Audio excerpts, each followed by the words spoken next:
Our garden bed went through a lot during the monsoon. The heavy rainfall flooded the entire area, and too much standing water made the soil damp for weeks. Because of the excess moisture, all sorts of wild weeds started growing everywhere. The soil became compacted and sticky, and it wasn't ready for planting at all. To make this bed healthy again, we have to bring it back to balance step by step, starting with removing the weeds. The first thing we will do is remove the weeds using a shovel. We will make sure to take them out with their roots. This step is important because if we only cut the top part of the weeds, their roots will grow back quickly, and soon the bed will be covered again. Many wild weeds have deep, strong roots that steal nutrients and water from the soil, leaving less for our vegetables. By removing them completely, we clear the soil and give our plants space to grow freely.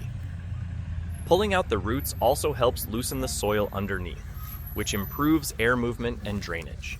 In a bed that was flooded, this is very important because compacted soil holds water for too long, and roots of vegetables can rot.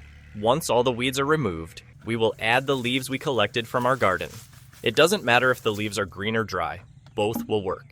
Green leaves decompose faster and provide nitrogen, while dry leaves are rich in carbon and help create a balanced organic mixture. When we mix these leaves into the bed, they will slowly break down and become part of the soil, adding organic matter that improves fertility. Over time, they will turn into humus, which makes the soil soft, rich, and full of nutrients. This also improves the soil's ability to hold moisture without becoming waterlogged. After a few weeks, the leaves will start to decompose, feeding the microorganisms that keep the soil alive. These tiny organisms play a key role in breaking down organic material and converting it into nutrients that plants can easily absorb.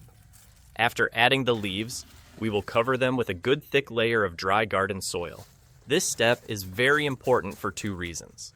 First, the dry soil helps absorb the extra moisture from the damp bed, allowing it to dry out gradually. Second, by adding a thick layer, we raise the bed's level.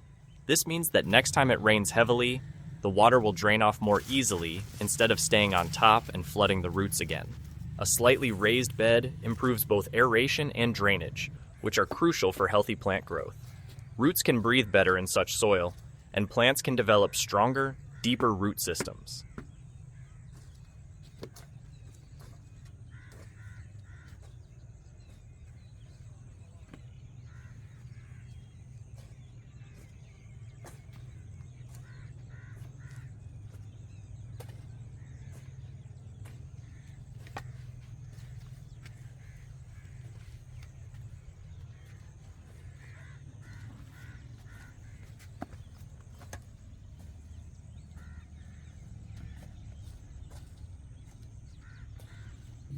Now comes a powerful natural amendment, mustard cake powder. We will sprinkle this evenly over the soil.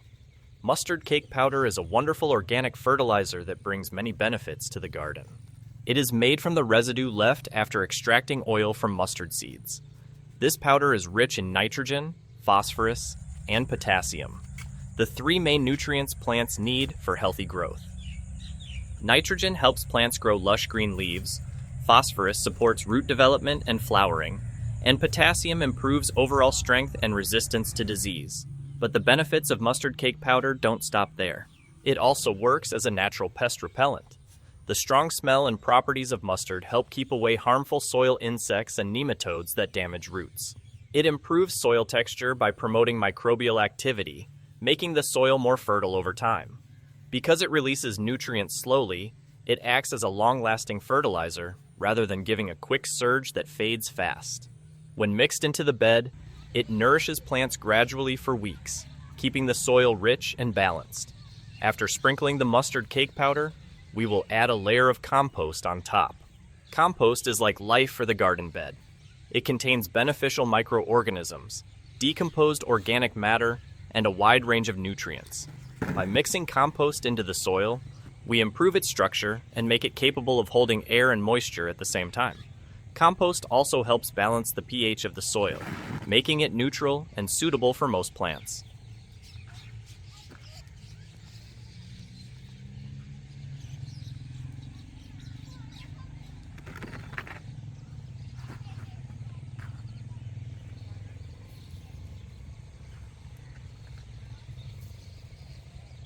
Finally, we will use a shovel to gently mix everything: the dry soil, the mustard cake powder, and the compost.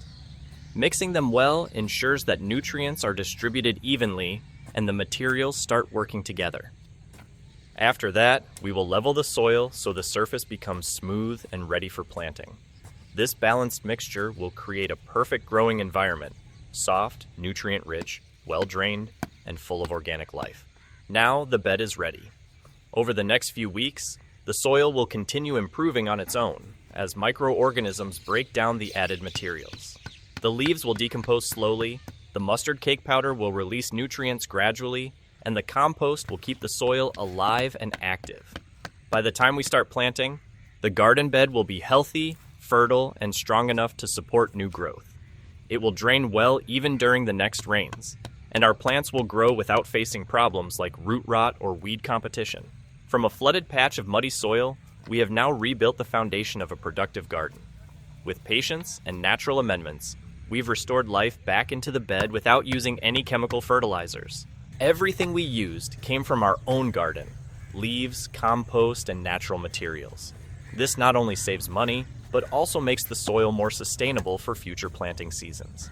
Now, the bed stands ready, waiting for new seeds to grow and turn it green again.